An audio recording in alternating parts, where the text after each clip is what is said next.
"You're not a real man if you can't keep me entertained," she sneered. So I packed her things and shut the door. Now I'm thriving, and she's the one begging me at parties.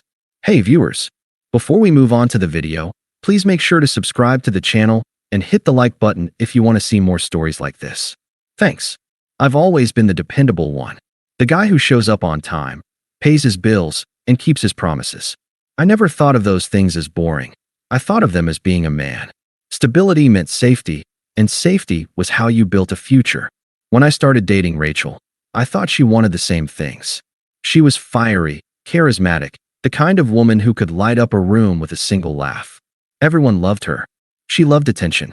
At first, I figured that was fine. Opposites attract, right? I'd be the grounded one. She'd be the spark. For the first year or so, it worked. She called me her rock, and I took pride in that. I worked hard, saved money, and started planning our next steps. I wasn't flashy, but I made sure she never had to worry about anything. Rent was paid, fridge was stocked, car insurance covered. She could chase her passions because I was holding it all together. But as time went on, those little compliments about me being reliable turned into complaints. "You never do anything spontaneous," she'd say while scrolling on her phone.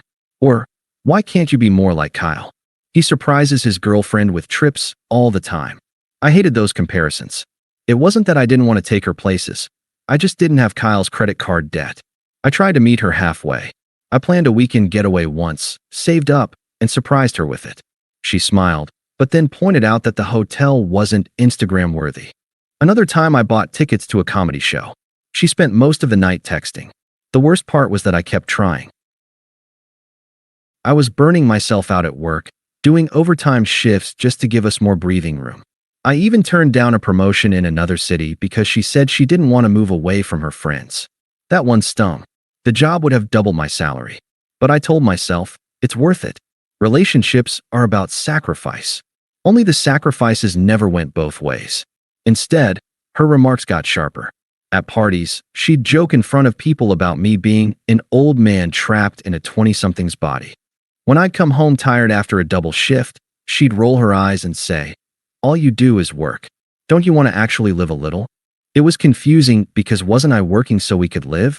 Wasn't that the point? The cracks kept widening. She wanted nights out. I wanted to save for a house. She wanted flashy gifts. I thought paying off our debt was smarter. She wanted constant excitement. I wanted a stable future.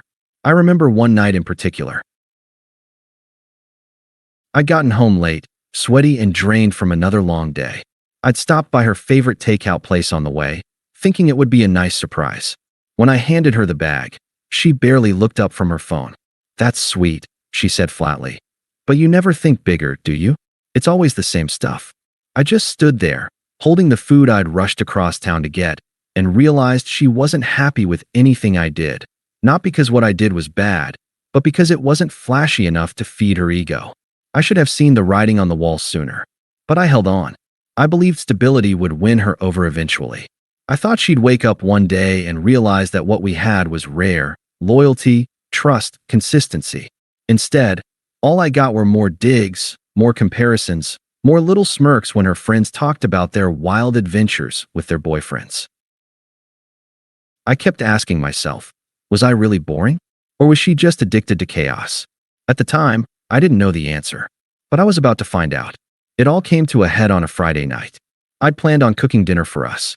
Nothing fancy, but I had picked up her favorite wine, a couple of steaks, and even splurged on a dessert from the bakery she liked. I was tired, but I figured a quiet evening together might be good for us. She came in late, heels clicking on the floor, perfume sharp in the air.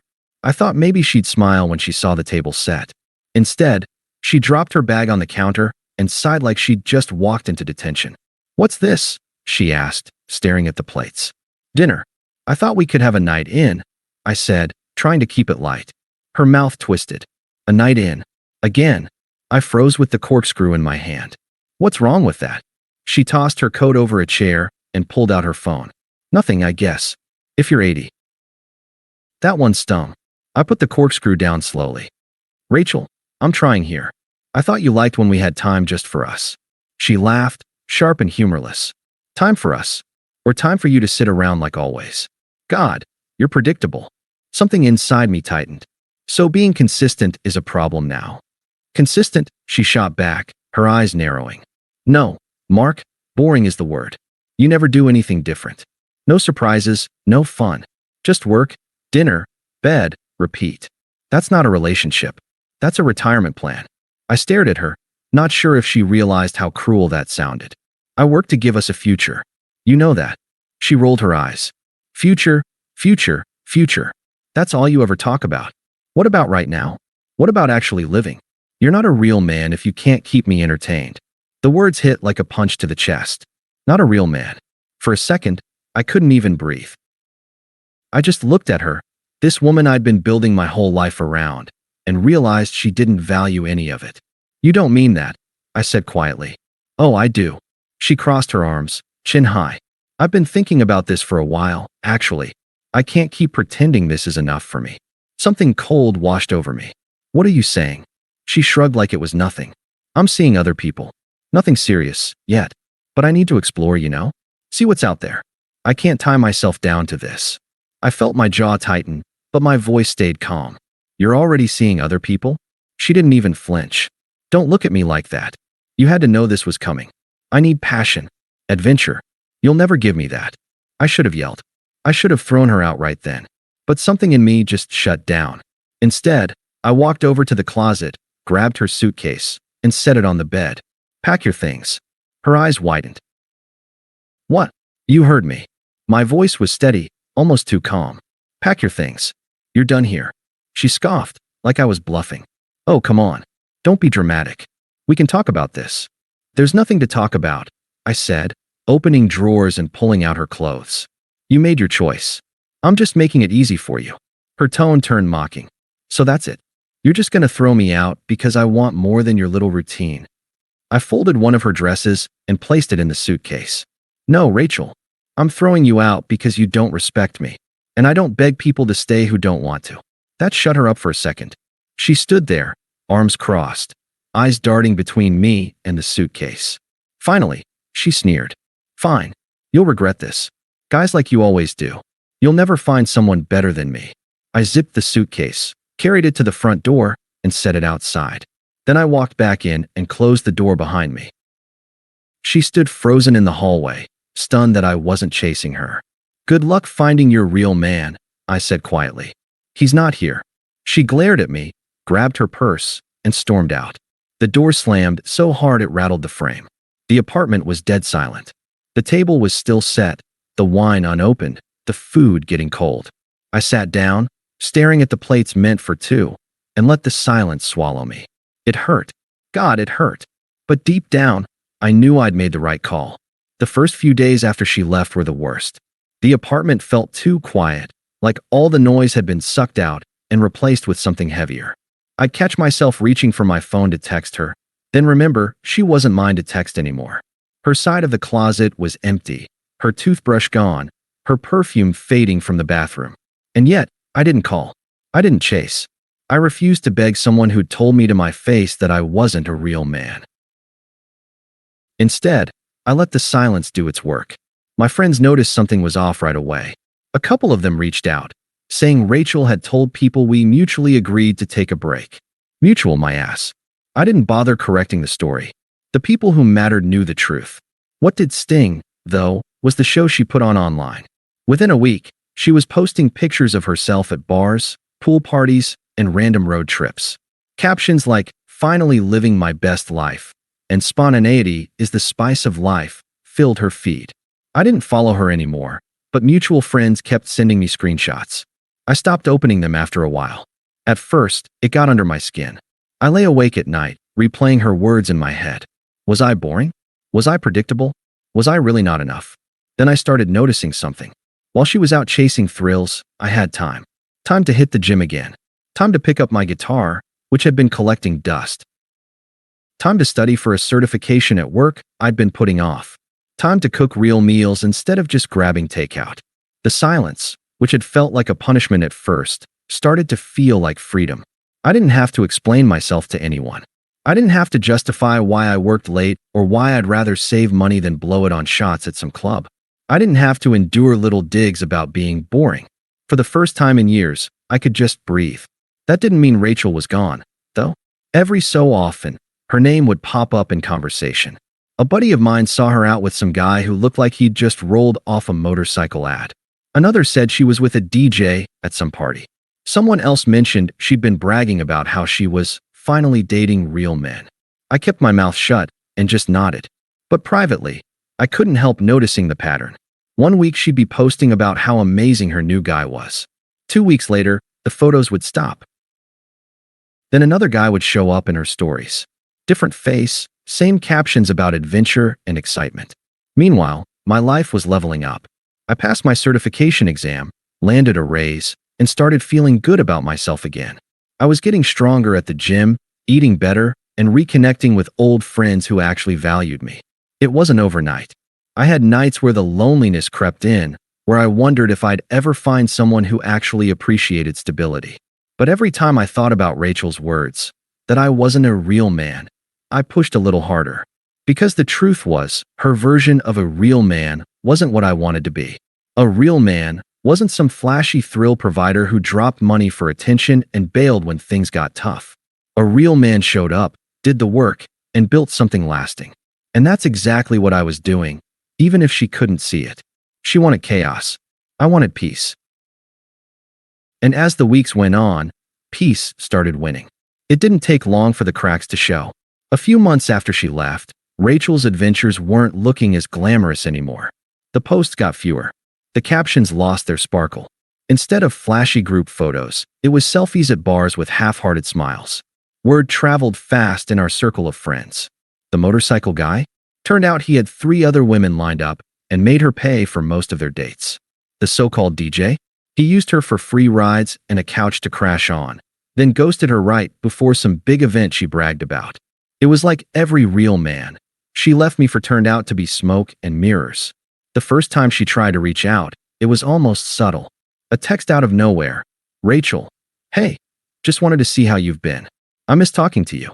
I stared at it for a minute, then locked my phone and went back to work. No reply. A week later, another one. Rachel, I was thinking about you today. Remember that trip we talked about? We should finally do it. That one made me laugh. We should finally do it. I blocked her number that night. But she didn't stop. She tried calling me from a different number. When I ignored it, she left a voicemail, her voice dripping with fake sweetness. Hey, it's me. I know we ended on weird terms, but I miss the stability you gave me. I didn't appreciate it then, but I do now. Can we talk? I deleted it without listening to the rest.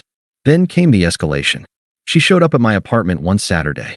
I opened the door to see her standing there, hair messy, sunglasses perched on her head like she'd just stumbled out of last night.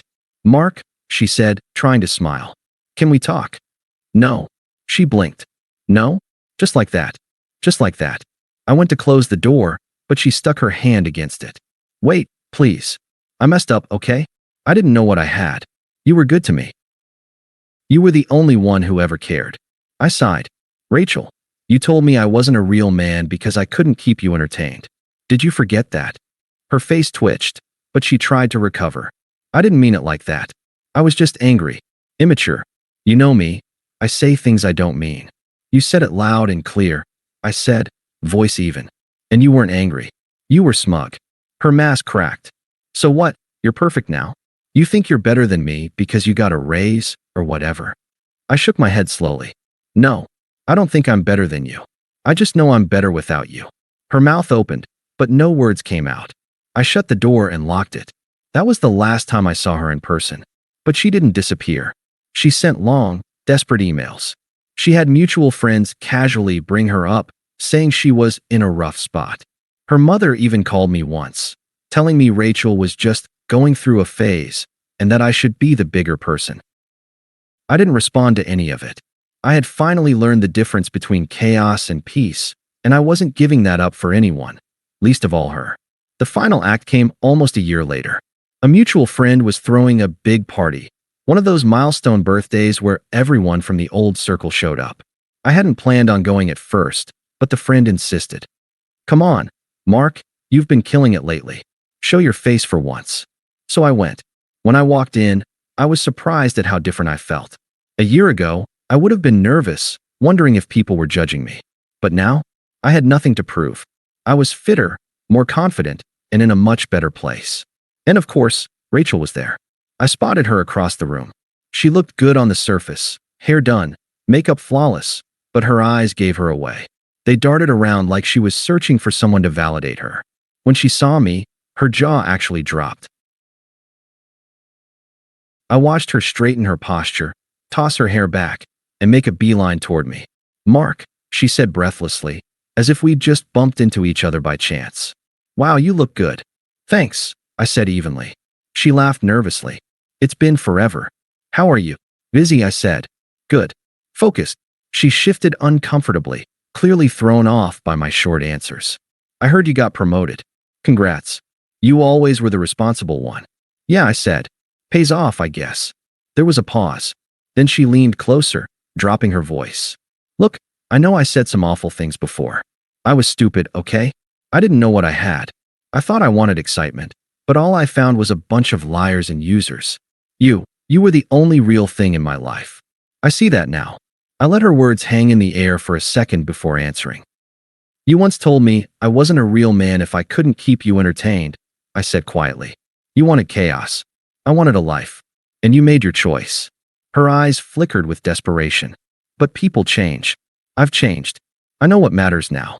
We could try again. Please, Mark." I looked at her, really looked at her.